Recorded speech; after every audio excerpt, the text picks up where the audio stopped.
ஏய் டான்ஸ் ஆடுறா ப்ரோ.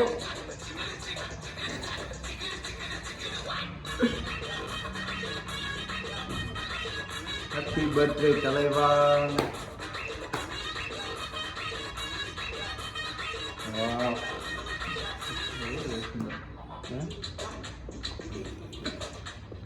அவ்வளவுதானா?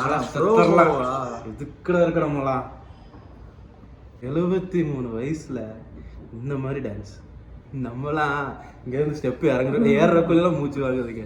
ஆமா 73 வயசு. லாஸ்ட் என்ன மூவி வந்துச்சு? வேட்டையன் மூவி, அப்புறம் ஜெயிலர் மூவி.